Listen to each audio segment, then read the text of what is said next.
नमस्कार। आज के इस बेहद गंभीर और निष्पक्ष विश्लेषण में हम एक बहुत ही जटिल विषय पर बात करने वाले हैं। हम पश्चिम बंगाल प्रशासन से जुड़ी उन तमाम मीडिया रिपोर्ट्स और गंभीर आरोपों की तह तक जाएंगे जो पिछले कुछ समय से लगातार सुर्खियों में हैं। हमारा मकसद सिर्फ एक है, इन दावों के पीछे की जमीनी हकीकत को बिना किसी फिल्टर या पूर्वाग्रह के आपके सामने रखना। तो बिना देर किए सीधा तथ्यों पर आते हैं। अब सबसे बड़ा सवाल जो जहन में आता है वो ये है कि 2011 के उन बड़े बड़े वादों से लेकर आज तक वास्तव में क्या बदला है। देखिए, जब किसी भी राज्य में इतना बड़ा ऐतिहासिक सत्ता परिवर्तन होता है ना, तो उम्मीदें आसमान छूने लगती हैं।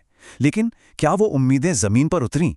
आज हम यही डिकोड करेंगे कि उन वादों और आज की रिपोर्ट की गई सच्चाई के बीच का फासला आखिर कितना बड़ा है।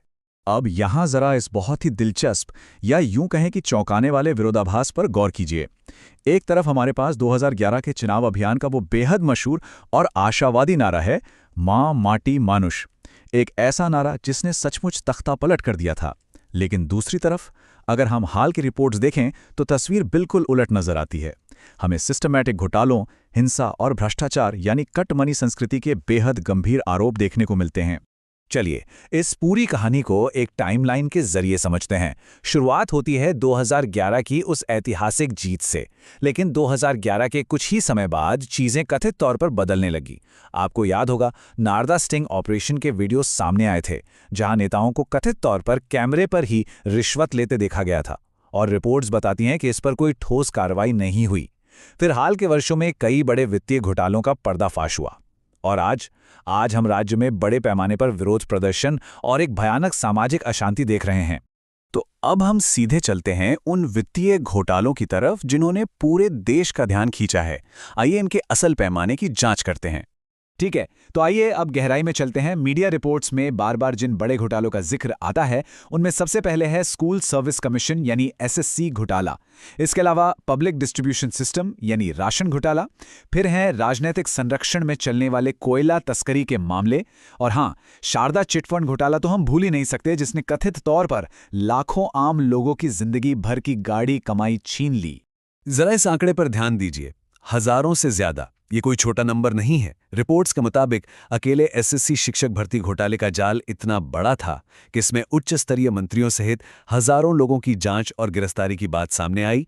और तो और छापों में 100 करोड़ से ज्यादा का कैश और संपत्ति मिलने के दावे किए गए। मतलब ये सिर्फ कोई छोटी मोटी कागजी गड़बड़ी नहीं थी, बल्कि योग्य युवाओं के भविष्य के साथ खिलवाड़ करने वाला एक विशाल कथित भ्रष्टाचार का नेटवर्क था। और जब बात वित्तीय नुकसान की आती है तो ये आंकड़ा सचमुच होश उड़ा देने वाला है। 10,000 करोड़ रुपए से भी ज्यादा। अनुमान है कि सिर्फ राशन घोटाले का ही आकार इतना बड़ा है। जरा सोचिए, जो अनाज गरीब जनता का पेट भरने के लिए था, आरोप है कि उसे कथित तौर पर माफियाओं ने सीधे खुले बाजार में बेच दिया। इतने बड़े पैमाने पर सरकारी पैसे और अनाज की हेराफेरी, ये प्रशासन के पूरे निगरानी तंत्र पर एक बहुत बहुत बड़ा सवालिया निशान लगा देती है। अब इन हजारों करोड़ के घोटालों से अलग एक और शब्द है जो ग्राउंड रिपोर्ट्स और आम लोगों की बातचीत में बार बार गूंजता है। वो है कट मनी। इसका सीधा सा मतलब ये है कि राज्य की कोई भी सरकारी योजना हो, नौकरी हो या टेंडर हो, आरोप ये है कि स्थानीय नेताओं को एक तय प्रतिशत या रिश्वत देनी ही पड़ती है। एक तरह से रिपोर्ट्स इसे ऐसा सिस्टमैटिक भ्रष्टाचार बताती हैं जो प्रशासन की जड़ों तक फैल चुका है। मतलब बिना कट दिए कोई काम नहीं।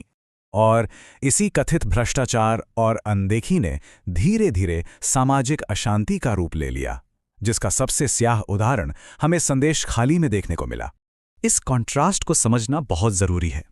एक तरफ हमारे पास स्थानीय नेताओं द्वारा जबरन जमीन हड़पने और महिलाओं पर गंभीर अत्याचार के आरोप हैं, और ठीक दूसरी तरफ इसके नतीजे में भड़का हुआ भारी जन आक्रोश है।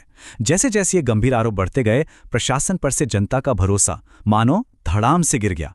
नागरिकों का गुस्सा सड़कों पर फूट पड़ा, और पुलिस की कथित देरी या निष्क्रियता के कारण पूरे देश की मीडिया में इसकी कड़ी निंदा हुई। अपराध का ग्राफ ऊपर जा रहा था और प्रशासन पर विश्वास बिल्कुल नीचे। हमारे घर तोड़ दिए, हमारा सम्मान छीना, ये सिर्फ कुछ शब्द नहीं है। ये संदेश खाली की एक पीड़ित का वो बयान है जो मीडिया के सामने कैमरे पर दिया गया था। ये एक ऐसी दिल दहला देने वाली सच्चाई है जो बताती है कि जब सिस्टम कथित तौर पर नाकाम हो जाता है तो उसकी सबसे भारी कीमत आम इंसान को जमीनी स्तर पर कैसे चुकानी पड़ती है। संदेश खाली की घटना के बाद हाल ही में एक और ऐसी ट्रेजेडी हुई जिसमें सचमुच पूरे राज्य को सड़कों पर ला खड़ा किया, आरजी कर का मुद्दा। आरजी कर अस्पताल की वो भयानक घटना। मीडिया रिपोर्ट्स ने विस्तार से बताया कि कैसे एक सरकारी अस्पताल के अंदर ड्यूटी पर मौजूद एक ट्रेनी डॉक्टर के साथ इतना क्रूर हमला और हत्या हुई। इस घटना ने पूरे राज्य को झकझोर कर रख दिया। रातों रात लाखों लोग न्याय की मांग को लेकर सड़कों पर उतर आए। इसने सिर्फ बंगाली नहीं बल्कि पूरे देश में कार्यस्थलों पर महिलाओं की सुरक्षा और प्रशासन की जवाबदेही पर एक बहुत बड़ी बहस छेड़ दी। लेकिन बात सिर्फ इस जघन्य अपराध तक सीमित नहीं रही। इन व्यापक प्रदर्शनों के दौरान प्रशासन पर जो आरोप लगे वो बेहद संगीन थे।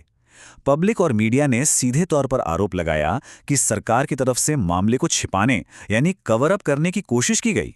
अस्पताल के प्रिंसिपल को बचाने के आरोप लगे और तो और न्याय की गुहार लगा रहे डॉक्टरों और महिलाओं की आवाज को कथित तौर पर दबाने की कोशिशों ने जनता के गुस्से को और भड़का दिया। और इसी जन आक्रोश के बीच एक ऐसा बयान सामने आया जिसने आग में घी का काम किया। लड़कियां रात में बाहर क्यों जाती हैं? ये बेहद विवादित टिप्पणी सीधे राज्य की मुख्यमंत्री से जुड़ी बताई गई। जाहिर है इस बयान की कड़ी आलोचना हुई। रिपोर्ट्स और आलोचकों का यही तर्क था कि इस तरह के बयान प्रत्यक्ष या अप्रत्यक्ष रूप से पीड़ित को ही दोष देते नजर आते हैं, खासकर तब जब राज्य की कमान खुद एक महिला मुख्यमंत्री के हाथ में हो। तो इन सब घटनाओं और आरोपों के आधार पर अब हम इस विश्लेषण के सबसे महत्वपूर्ण हिस्से की ओर बढ़ते हैं। क्या ये सब किसी गहरे लोकतांत्रिक पतन का इशारा है? ये तमाम रिपोर्ट्स बहुत ही खूबसूरती से या यूं कहें कि बहुत ही चिंताजनक तरीके से दर्शाती हैं कि कैसे राजनीतिक सत्ता को कथित तौर पर डर और हेरफेर के जरिए कायम रखा जा रहा है। राजनीतिक विपक्ष की आवाज दबाना, ईडी और सीबीआई की हर जांच को बस एक राजनीतिक साजिश बताकर खारिज कर देना, सरकार की आलोचना करने वाली मीडिया को निशाना बनाना और चुनावों के दौरान बड़े पैमाने पर हिंसा और बूथ कैप्चरिंग के आरोप, ये सभी रिपोर्ट किए गए दावे जब एक साथ देखे जाते हैं तो एक बहुत ही डरावनी तस्वीर पेश करते हैं। तो अंत में इन सभी तथ्यों, आंकड़ों और सार्वजनिक रिपोर्ट्स को एक साथ देखने के बाद एक बहुत ही गंभीर सवाल हमारे सामने आता है। क्या ये राज्य सचमुच 2011 में किए गए वादों के मुताबिक एक परिवर्तन का गवाह बन रहा है, या फिर ये तानाशाही की ओर बढ़ता एक खतरनाक कदम है? देखिए, हमारा उद्देश्य किसी भी दल का पक्ष लेना नहीं था, बल्कि उन तमाम दावों को एक स्पष्ट और निष्पक्ष तरीके से आपके सामने रखना था। अब ये आपको तय करना है कि इन तथ्यों को कैसे देखा जाए। आज के इस गहन विश्लेषण में हमारे साथ जुड़ने के लिए बहुत बहुत धन्यवाद।